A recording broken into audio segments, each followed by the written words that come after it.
It goes without saying that Old Trafford has been home to some of the biggest and best talents in world football. At the same time, it's also seen its fair share of players who could never establish themselves at the club. Let's have a look at 9 players who failed at Manchester United, but who went on to have successful careers once they left. Sebastian Veron. When Sebastian Veron was struggling for form at Old Trafford, following a big money move from Lazio in 2001, Sir Alex Ferguson rounded on his critics, angrily claiming, "He's a great player and you're all idiots." Fair enough, that's a reasonable reaction. With the Argentine midfielder breaking up the traditional and successful 4-4-2, he was never able to stamp his authority on games and was flogged to Chelsea in 2003, where he was an even bigger flop. However, Veron went on to prove to the world that he was still a fine player in the right system, winning silverware in his 2 seasons at Inter Milan. Argentine Player of the Year in 2006 and 2009, he would force his way back into the international side and leave the Premier League wondering what the hell happened. Radamel Falcao. Like Veron, Radamel Falcao was another Man United flop who Chelsea thought they could revive. They couldn't.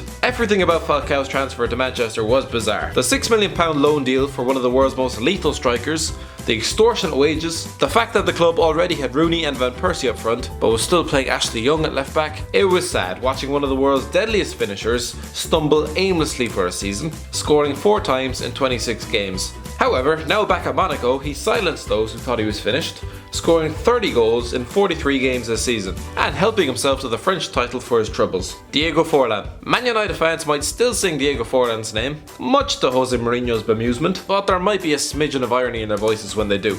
While he did score 2 at Anfield, earning him cult status at the club, he was also a goal-scoring disaster who looked like he had boots on the wrong feet whenever presented with a goal-scoring chance. With 17 goals in 98 appearances, he was basically written off by English audiences. The following season, he netted 25 goals for Villarreal and won the Pichichi and European Golden Shoe, feats he would repeat again during the 08-09 season with Atletico Madrid. He was a goal-scoring machine across his 7 seasons in Spain and played 112 times for Uruguay, helping them to the Copa America title and 4th place at the 2010 World Cup, in which he scored goal of the tournament, finished top scorer, and was awarded the FIFA Golden Ball. Wilfried Zaha. With all the talk about whether Wilfried Zaha might finally leave Crystal Palace for a big club, it's easy to forget that he has actually done that before, in 2013 when he signed for Manchester United. Unfortunately for him, Sir Alex Ferguson had retired as soon as he'd walked through the door, and David Moyes opted for Adnan Januzaj instead. Something nobody will probably ever do again. Now back at Selhurst Park, the 24-year-old has finally added some end product to his pace and trickery, and the world waits to see whether he accepts the big money contract. Shinji Kagawa. Like Zaha, Shinji Kagawa is another who failed under Moyes before returning to sender, with the receipts stapled to his forehead. Arriving from Bundesliga champions Borussia Dortmund in 2012, the Japanese midfielder found it difficult to break into Sir Alex Ferguson's side, although he did become the first Asian to score a hat-trick in the Premier League. It's amazing how it's taken over 20 years for that. After enduring the traumatising Moyes era, he quickly returned to Dortmund, where he presumably sought counselling, and now he's back to his best. Angel Di Maria. Signing Angel Di Maria in 2014 was a huge statement of intent. David Moyes might have steered the club into the wall of 7th, meaning no European football, but the fact that the club were able to lure Di Maria straight from the Champions League final and into Old Trafford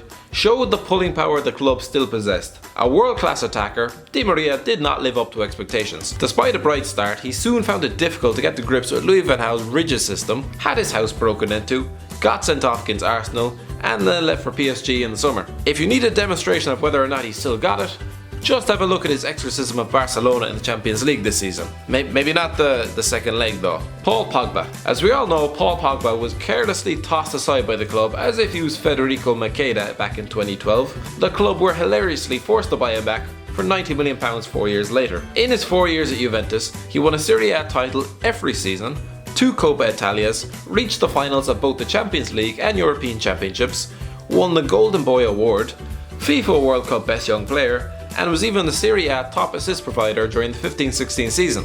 So maybe Fergie, just maybe, there was a better option than putting Raphael in midfield against Blackburn Rovers. Giuseppe Rossi. Like Pogba, Giuseppe Rossi came through the youth ranks at Manchester United, and apart from scoring against one of the worst Sunderland teams of all time, yes kids, there were ones even more dreadful than this, he didn't really do much. He left for Villarreal in 2007. Having succeeded with Forlan, they struck gold yet again, with the Italian scoring 82 goals across 5 seasons and forcing his way back into the Italy squad. Injuries have unfortunately dogged his career ever since. Gerard Pique. A Of all the players in Manchester United's Champions League winning squad, you'd have made good money if you'd said Gerard Pique would finish his career as the most successful. The youth product made just 23 appearances in total for the club before returning to Barcelona in 2008. 6 league titles, 3 Champions Leagues, a European Championship, a World Cup and a Shakira later. We'd say he's done alright for himself.